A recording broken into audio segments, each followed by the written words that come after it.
So the moment I'd pray, like I remember this one, not once, not twice, but let me use this particular example. A guy that I was really into, and I remember I knew that this one, if God does not intervene, but it's a done deal, it's sealed forever.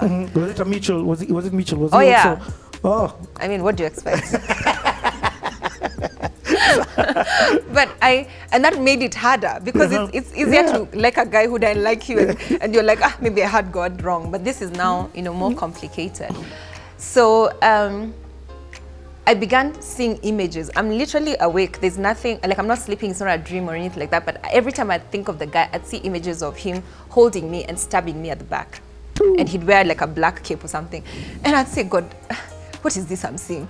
Until someone else came to tell me that this is what they saw about someone who was hugging me. And for me, when I'd see them, I'd see the face, so I'd know who it was. Yes. Now, God would use stuff like that to confirm to me that, chick, you're heading the wrong direction. So the onus would be on me to cut it off. Like the way when God spoke to Abraham and said to him, I want you to sacrifice your son. Yes. Your son, your only son, the one you love. Not Ishmael, not the one that you just got because... not those other extra servants who serve you, the one that you love.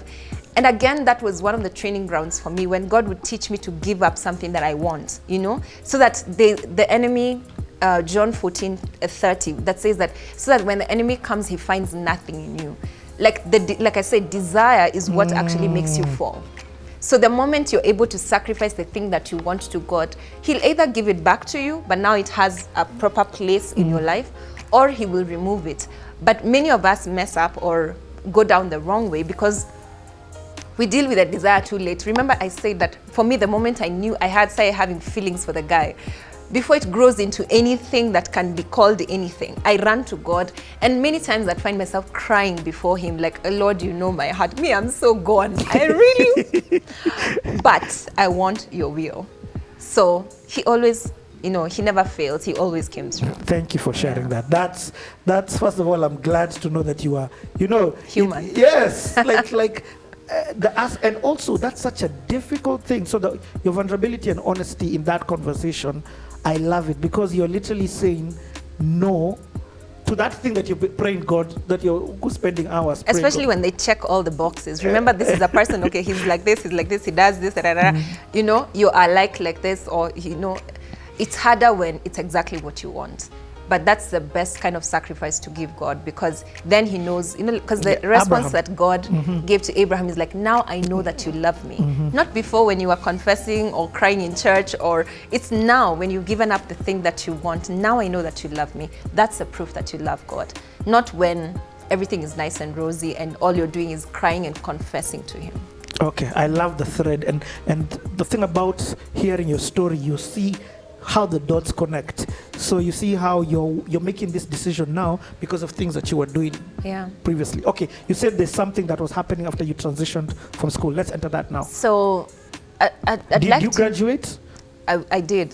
Okay. I'll come to that.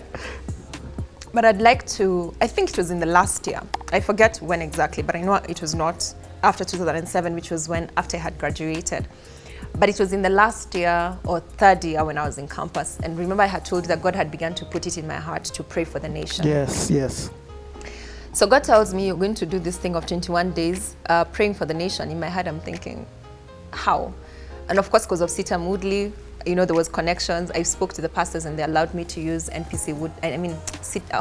FM with James Okumu. Yes. And just in case you don't understand the connection between that, Sitam on Hope FM. Yes. Yeah. So at that time, NPC. Yes, NPC Woodley.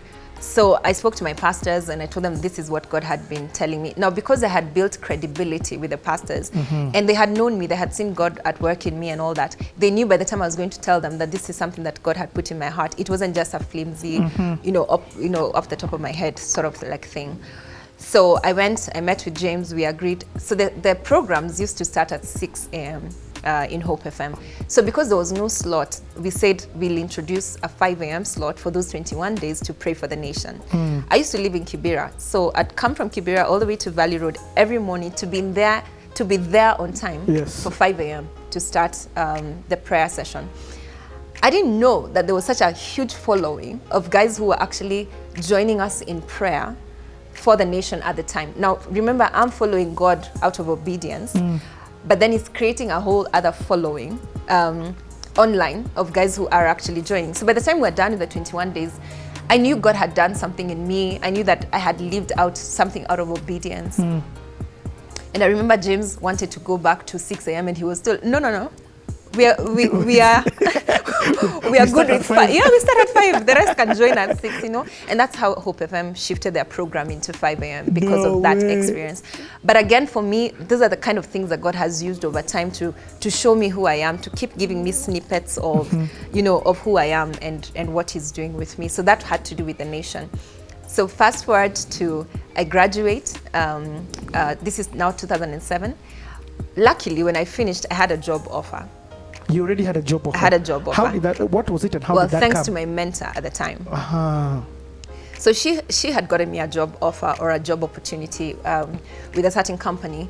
And I had even started working with them, like sort of like part-time in my last, what is it called, semester, because I had done an accelerated program. So I only had like two classes in that last semester. So I finished. This is now 2007 and 2008. I became Miss Tourism towards the end of 2007. And at the beginning of 2008, God tells me, you're not working. Yeah. He says, you're not going to any job. You're not going to work. And he said, you're going to do ministry, which at the time was like worship in church, what I was doing. And then he says, and you're going to model. Now imagine you're going to tell your parents that. Everyone is finishing campus with the thought of tamaking or looking for a job. You have a job offer. You've already started. And God says, no. You're going to model for the next 1 year and ministry or whatever ministry was at the time.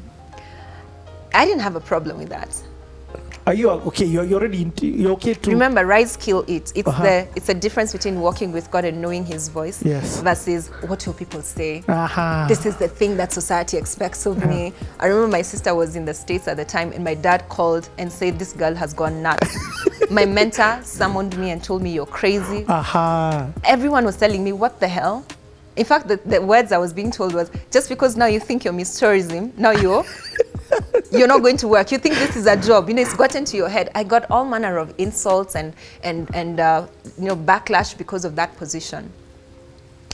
And I just knew this is not what God wants me to do. But that must hurt. And at the same time, this is people who, I don't want to trivialize that emotion. Because fine, yes, you're confident in what God has told you, but this is your mentor. They are, and it was painful this because your family. These are guys who've been supporting you. Now remember, 2007 is when the clashes happened. Yes. So this is now December going into January, and it's sort of like spilled over into January and February and all that. So at the time, because I was very close with the Wagatas, because we were living in the heart of Kibera, our family was sort of like dispersed, like we all had to look for places to go. Because, when people talk about post-election violence, they have a very different picture of what really happened. They have a CNN picture, many people, let me not say everyone. But I was in the heart of it, you couldn't sleep because you can hear the gunshots and there are people banging your fence and banging your, and just there's a lot of noise and chaos. They're stealing from the shop next door. You don't know whether they'll break into your house, So my dad just figured, okay, you know what? I'll stay back with your mom. The rest of you just find, we're sort of like allocated to different places. So I went to the Wagatas, and to this date, I'm grateful to God for them. Hold on, that is crazy. I didn't even thank you for bringing that back. During the post-election violence, you were at the heart of it, of course. Kibera, there was a lot of different fighting that happened there. And Raila, it's been sort of taken from him. Kibera was his, not stronghold, I don't know how to use that word, but he was loved there. Absolutely. So you had to literally leave where you live and go and stay with other people. Yep, for more than a month. And it was... And leave your parents at home. So every day there's that, hey, I hope you guys are okay. Yeah. Thankfully, because of the community environment, there was a way that things are being, you're safeguarding each other. Yes. But it's your neighbors, it's people who are from around who are angry at the results and therefore demonstrating and doing all sorts of things. Wow. But while that was going on... And this is just after you've prayed for a country? Yes. So you've got a heart for this country. You know, all this is tied, eh? Yeah. You've got a heart for this country, and yet the country is burning. Yeah. So at that time, remember, there's the pressure. I mean, there's a post-election violence going on. There's a pressure of you've just finished campus and now you're thinking you've just become Miss Tourism. Yes. Right? And then now you've been offered a job and God says you're not going to work. So there's a lot going on at the same time. And I remember this particular night when, after many interactions with my boss, I mean with my mentor then, and many people, even the pastors would call me and tell me, are you crazy? Like, have you lost your mind? What's going on? Are you getting that well paid, you know, using this modeling thing? They didn't understand my position, but if God has ever been clear to me, that was one of those moments. I could hear him so clearly. It was those seasons when I wouldn't sleep because his presence was so tangible on me, and I was having experiences with him. And so I remember, you're telling them. I said, God says I don't work, and they're like, what does that even mean? No one understood what I was saying, and this is now 2007. And I remember this particular night, I get a text from my mentor, and she says, see me in the morning, show up ready to work. And God tells me, go for the meeting. So, and she said, be here by 8:30, and I was there by 8:30. And I remember sitting across from her at the desk, and God was so clear, you dare not take that job. You will not work for the next 12 months. So I'm here between a rock and a hard place, but for me, the rock and the hard place was all God. This other one was irrelevant in my view at the time. There's just a lot of pressure from everyone else. But in that moment, I looked at her straight and I said, I'm so clear on what God is telling me, not to work for the next 12 months, and that he expects, or rather he wants me to model and to get involved in ministry. Now, remember, I think this person is a pastor, like part-time pastor and part-time, you know, whatever what she was doing. So ideally, you would expect that they would understand. Ideally, you would expect that the people who would be affirming you are the ones who are nurturing you in your walk with God. And at the time, for me, the Wagatas were more of, whatever God tells you to do. We have already seen you do things that we didn't understand, but we figured it was God and we saw it was God. So they were sort of like from that position. But many people, including my parents, including, you know, the people around me, just said, you're crazy. But that day I looked her straight and I told her, this is what God is telling me. And she just told me, okay. And it seems you've made up your mind. I guess you will learn, or you'll figure it. You will experience. You will learn. You know, usipofunzwa na, you know, tafunzwa na ulimwengu. Yeah. And that day when I walked from her office and I was walking out of that premise, I had God so clearly tell me, now you're walking in the right direction. Oh. Contrary to everything else that everyone was telling me. Popular belief. Yes. Contrary to what everyone else was approving, I had him clearly say, now you're walking in the right direction. And I knew I had struck something, and I didn't want to let go of that experience with God. So it only emboldened me. Yeah, I'm like that. There's something about your character that has definitely not been, but has been formed by him, because you are making an extremely difficult decision by doing that. Let me paint a reality. It means you're going to lose some friends. It means you're going to lose the respect that people may have given you. It means you can lose a mentor. It means there are people who are just waiting for you to fall. And I'm not trying to put down anybody. I'm just talking about the reality that happens when you sometimes decide to follow God over the popular opinion or the thing that looks good. So what happens now after that? Okay, first of all, on that note, I think that's what the devil uses to make people not obey God. It's normally a threat, and his threats don't come to pass, and he will only try. But it's when you wilt that what are you really safeguarding? How many, okay, let's say I even safeguarded. Do you know most of those people are no longer in my life right now? So 10, maybe 15 years later, what was I trying to safeguard at that point? And that's the thing that the enemy always tries to make us focus on, to preserve what is inevitably going to pass with time. It will inevitably rot, it will be stolen, it will pass, it will decay somehow. But that's what he makes us focus on and expend our energies on. But then if you follow God, for me that step was like a step into in the spiritual realm, into a level that I knew God forever secured for me. Because it was like what I normally say is like he catapulted me, he pulled me back, because you've advanced in your career, you're almost like, going ahead of your peers, but he pulls you back. But it's that pulling back that if you've done fair, the way we used to, a catapult. Yes. It's the farther you're Not pulled even a back. catapult, like fair. A fair. The farther you're pulled back, by the time that bladder is let go, Yes. you will even surpass, and which is what happened to me. Yep. When I track my career and my walk with God, Yes. I know beyond a shadow of doubt that that moment right there was one of the defining moments for me. When I said no to everyone else, or rather many people, and obeyed God, and seemingly lost, but it was only a threat from darkness, because first of all, I didn't lose anyone in that sense, because they admire you. Yes. Many of them want to do what you want to do, but they don't have the boldness to do it. Yep. And they just think, damn, I wish I could do it like you. And they see and they watch God at work in you. And to date, they can actually testify, many of them, that that thing that I did was actually the right thing, because I would never have predicted how my life turned out many years later. So do God. Not again to trivialize this, but you didn't do what your parents would have had you do. It's okay sometimes if it's friends and mentors, but when it enters, all you've spoken about throughout this whole story from beginning to where we are at right now is the highest praise for your parents. You are entering this adulthood where now you're beginning to make decisions on your own, despite even what the people who brought you into this world and who you have utmost respect for. I'm not trying to say you disrespected them in doing that thing, making that decision. That's still crazy. Let me tell you what it is, actually. Do you remember when Christ was in the temple at the age of 12? And like, his response. Don't you know I would have been in my father's house? I'm about my father's business. When you have clarity. Please know this a 12-year-old telling his earthly father. Precisely.